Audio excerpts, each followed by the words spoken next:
The breaking news, the terror crackdown across America. The concerns before the 4th of July, the FBI targeting homegrown terror suspects. This evening, the arrest, the man accused of lunging at agents with a knife. Authorities say another suspect, quote, off the chart dangerous. The hunt for the escaped killer is a major new development. The plot thickens now.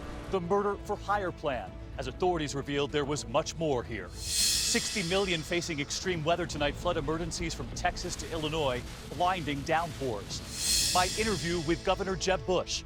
The moment in the general store, in the car, and what he says about his very private wife. And your cell phone bill tonight, the major investigation. Are you really getting what you paid for? Are they secretly slowing down your service? From ABC News, this is ABC World News Tonight with David Muir, reporting tonight from Iowa. Good evening from Iowa, and we begin with breaking news. An FBI terror crackdown here at home. Urgent new concerns that ISIS sympathizers here in the U.S. could try to strike before the 4th of July. We have learned tonight of 3 arrests in 4 days now. An Arizona man being called, quote, off the chart dangerous, arrested in relation to that attack in Garland, Texas. And we now know authorities say he wanted to attack during the Super Bowl. In New York City, the college student in Queens researching how to make a pressure cooker bomb. And tonight, we learn of a new arrest in Staten Island, New York. Investigators saying the suspect lunging at officers with a butcher's knife. This evening, the FBI warning the crackdown is far from over. And ABC senior justice correspondent Pierre Thomas in Washington tonight, leading us off. Pierre? David, FBI agents were tracking that latest suspect, that Staten Island man, today when things turned violent. The FBI says Fareed Mumani repeatedly tried to plunge this butcher's blade, more than 8 inches long, into the chest of an FBI agent searching his apartment this morning. Mumani, according to the FBI, is a fervent supporter of ISIS and was part of a broader plot to carry out a terrorist attack against New York City landmarks. Prosecutors claim he was working with this man, a college student from Queens, who they say had been conducting surveillance on the George Washington Bridge. The FBI says Munther Omar Salah was studying how to build a pressure cooker bomb, like those used in the Boston Marathon bombing. The threat is the most significant we've faced since the September 11th attacks. The announcement of Salah's arrest came on the same day that a Phoenix man was charged in connection with the ISIS-inspired attack in Garland, Texas last month, when 2 radicals were killed in a shootout with police. Prosecutors describe Abdul Karim as off-the-chart dangerous, and they say he had aspirations to attack the Super Bowl, but it's not clear how. Since that Texas attack, at least 7 alleged ISIS supporters have been charged in the U.S. and abroad. Those arrests come as part of a broad campaign by the FBI targeting Americans who follow ISIS online. Hundreds of terror investigations are underway in all 50 states. And sources tell us many more arrests are anticipated as we move closer to the 4th of July. The fear so many large crowds across the country can be seen as targets on a major holiday. David? Pierre Thomas leading us off. Pierre, thank you. And now to the other developing headline tonight, the manhunt for those escaped killers. Officials releasing these new images of the convicts, what they say they could look like after more than a week on the run now. And this evening, a chilling revelation about the woman, the prison worker accused of helping them. Officials now say she wanted those convicts to murder her husband. ABC's Gio Benitez is in upstate New York. Tonight, prosecutors claim that behind these walls, prison worker Joyce Tilly Mitchell schemed with 2 convicted murderers, helping them to escape and plotting to kill her husband Lyle. What about that alleged murder for hire plot? The information we have from Joyce Mitchell is that occurred. Authorities today revealing new details about Mitchell's alleged relationship with both men. She was investigated last year for becoming too close with one of them, David Sweat. He was then transferred out of the tailor shop where she worked. And soon after, the prosecutor tells me, Mitchell began an affair with the other killer, Richard Matt. She made the allegations or statements to us that there was a sexual relationship, a very limited relationship. In the tailor shop. In the tailor shop. As for her husband, Lyle, Gio Benitez with ABC News. Investigators are talking to him, but he's not talking to us. What do you make of the reports that she was trying to have you killed? The murderers, of course, still on the run. The search that started around the prison, expanding to a small town miles away, even crossing state lines into Vermont, now cold. Officials admitting tonight the killers could be anywhere. And here at the district attorney's office, prosecutors are now considering possibly charging Joyce Tilly Mitchell in that murder plot. She's already pleaded not guilty to helping the prisoners escape, but she's got a long road ahead, David. Gio, our thanks to you again tonight. And now to the extreme weather turning deadly. That direct hit for Texas, and now 60 million Americans bracing for more. Tropical Depression Bill bringing drenching rains. Flash flood watches now from Texas all the way up to Illinois. A foot of rain in parts, and images from the storm zone coming in tonight. Vehicles sliding off Highway 59. This is near El Campo, Texas. Outside Corpus Christi, pounding rain. That pier under siege. And take a look at the radar at this hour. Remnants of Bill moving through Texas into Oklahoma, up into Missouri, and straight to the northeast. Meteorologist Rob Marciano with the forecast. But first, Rob, on the ground tonight from Texas. Tonight, crashing surf and pounding rain in Texas, flooding roads all across the state. This Coast Guard chopper flying over the Galveston area just after Tropical Storm Bill made landfall. Our Candace Gibson right there today. Take a look and listen to how strong the winds are here in Galveston 24 hours after Bill. And as for the waves, they're just as rough. The relentless rain in an already saturated state that saw a record wet May. Last couple of weeks, there's been a lot of water. Parts of El Campo, Texas, now completely underwater. The center of what's left of Bill, almost in Oklahoma, but still torrential downpours driving through Houston. The rain turning streets into lakes. Many drivers taking their chances. This one's stalling out. Has this ever happened to you before? No. And in Dallas, the city using this line of 11 portable pumps trying to move flood water into the Trinity River. And the circulation of what's left of Bill going right over the top of Dallas this evening. It gets into Oklahoma by tomorrow, and that's where the heaviest rains are going to be in the next 12 to 18 hours, potentially some floods there. Into Missouri by Friday morning, Springfield to St. Louis. Flood watches up all the way into Indiana and Illinois. And some of the rainfall from this thing along the path, upwards of 6 inches, and that would include cities like Cincinnati and Pittsburgh right on through the end of the week. So a huge chunk of U.S. real estate, David, getting a piece of this storm. Rob Marciano from Texas again tonight. Rob, thanks. This evening, the FAA is now investigating a close call at a major airport, Chicago's Midway. A Southwest flight heading down the runway, an air traffic controller noticing another plane, a Delta flight, headed toward them. Both planes picking up speed, the air traffic controller ordering them to stop. 20, stop.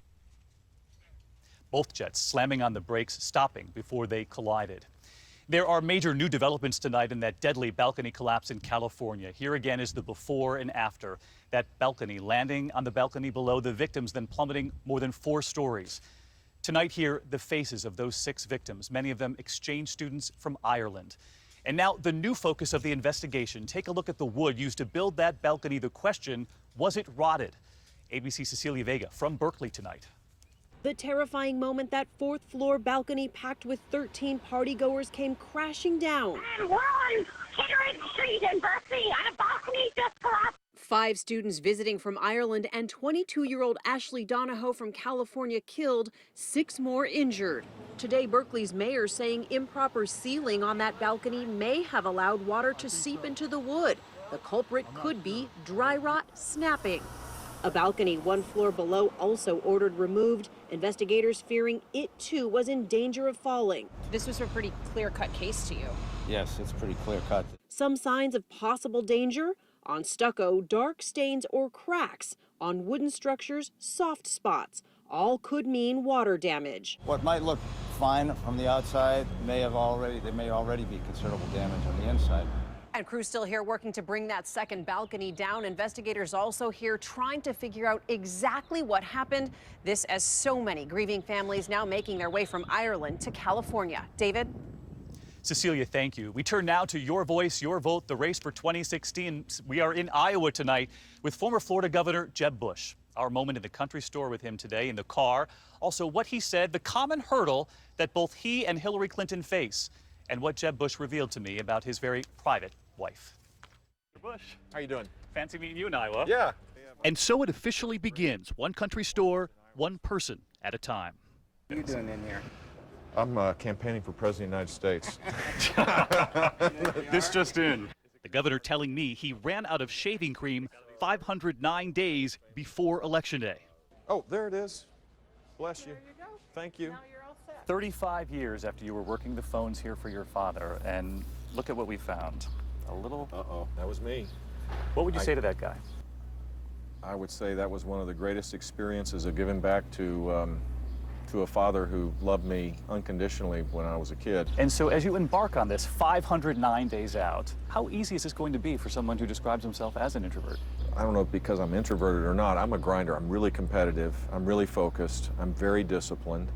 But it takes a lot of effort for someone who's introverted, and I admit I am. It's interesting, our current president takes a lot of heat for being insular and not having a beer, say, with members of the opposite party. Having a beer with members of the other side doesn't sound like something an introvert would enjoy either. But it's work, it's required. That's not the president's forte. I want to ask about your brother, President George W. Bush. You have said, I have to do the Heisman on my brother that I love, that this is not something I'm comfortable doing. Yeah. There's a real fascination about where I'm different, where I'm the same. But, you know, when you love someone as your brother or your dad, it's not easy for me to say, just kind of throw them under the bus to make myself look better. I just can't do it. He has said he will campaign for you. Will you ask him to? He's been helpful already. He's helped in gatherings where it wasn't inconvenient for him. So he'll be out there in the battleground states with you? I don't know. I don't know yet. We just started. Let's switch, if we could, to the mood of the country, because your mother, Barbara Bush, famously said that there have been enough Bushes in the White House. She's come around on that, changed her mind. But she did say something that a lot of Americans, quite frankly, are saying to themselves, which is, you know, a Bush or a Clinton, isn't there anyone else out there? And I'm curious, when you hear that, do you understand where people are coming from? Absolutely, I do. I'm totally self-aware and understand that that I have a challenge, and I intend to overcome it by sharing my life story. Let's talk immigration. Your kickoff speech this week, we saw the hecklers spelling out legal status is not enough. You have said along the way you would be open to the idea of a path to citizenship, more recently legal status. So as we sit here today in Iowa, where do you stand? I think we ought to have a path to legal status. And the kids that were protesting, frankly, I think they ought to have a path to citizenship. DREAM Act kids that are here, you know, because their parents came, they had no control over it. There ought to be some recognition that we're not going to send them back to a country they know nothing about. So a path to citizenship for them? Absolutely. And not their parents? Not their parents. On Iraq, President Obama just authorized an additional 450 American troops being sent to Iraq. Would you send them? We need a strategy in Iraq. This president has admitted twice now in the last year that he doesn't have a strategy, yet he is kind of sending troops without a strategy. Some of your Republican opponents right now in the primary have weighed in. Scott Walker doesn't rule out boots on the ground. Lindsey Graham suggesting 10,000 ground troops. Can you rule out boots on the ground? No, I think we have boots on the ground already. The Supreme Court set to rule on same-sex marriage any day now. I'm curious what you hope the court decides. I hope that they decide that the states should make this decision. A lot of people think that this issue in particular is a generational issue. And we saw your parents, we saw your father as a witness to a same-sex marriage in Maine. And I'm curious, would you witness a same-sex marriage if you were asked? Sure, I would. I would. If they were friends and I cared for them, of course I would. Your wife, Columba. Yeah. We saw the tweet not long ago. Happy anniversary to my wife of 41 years. We have read how private your wife is, and I'm curious what she said to you this time that you knew that this was the time to run. She told me something. She told a friend, and then she told me that not allowing me to pursue this mission would be like telling a musician you can't play music, which I thought was so typical of my wife, the way she expresses herself. In the car, driving me through Iowa, I asked the governor about his cherished Sundays with his grandchildren. How many of those Sundays are you going to have to put aside? I'm pretty serious about maintaining Sunday as the afternoon for my grandkids, which is really important to me. So I can campaign really hard for 6 days and take a day off for a while. Determined to keep those Sunday fun days, as the Jeb Bush family calls them on Sundays. And we'll have much more with Jeb Bush tonight on Nightline and tomorrow on Good Morning America. Jeb Bush's son, on the Thanksgiving meeting they all had, the heart-to-heart with the family they had with both mom and dad before the big decision. In the meantime, we move on with our news tonight and the shark attack, the third in 3 days, a 10-year-old boy on Daytona Beach, Florida. This haunting image, North Carolina's Crystal Coast, fins in the water. And tonight we hear from the 16-year-old attacked over the weekend who lost his arm with one powerful message. Here's ABC's Matt Gutman. Swimming off the Carolina coast, 16-year-old Hunter Treschel was in just waist-deep water when he felt a bump, then a second one. That was the first I saw. It was when it was biting up my left arm. It was a shark. Get a man's arm off. Yes, he's bleeding out. We need an ambulance. Randy Milligan was right there. When I saw him, his arms went up, the shark took his left arm, and he just took off running. Tonight, Treshel is recovering. They kind of wheeled me into the ER, and 25 people there. It was actually quite a spectacle because I was conscious for this whole thing and kind of aware. I'd like to think I was aware at least. Doctors managed to save his life, but not his arm. I can try to live my life the way I was, or I can kind of just let this be completely debilitating and bring my life down. There's really only one that I would actually choose to, and that's to try to fight and live a normal life with the cards I've been dealt. The one thing the shark couldn't take, his spirit. Matt Gutman, ABC News, Miami. One incredible 16-year-old. There is much more ahead on World News tonight. The victory for cell phone users everywhere. The company accused of slowing down internet speeds on purpose. And the one thing you can do with your phone right now, the simple app that might help you catch them. Also, the volcano shooting smoke and ash into the air. Thousands of residents told to evacuate tonight, fearing a major eruption at any moment. And the Made in America team is back tonight, something we found right here in Iowa. Take a look around that room tonight. Could it be in your room? Did you help create a job? Take a guess. Hi, my name is Cliff. I'm Tom. My name is Eric.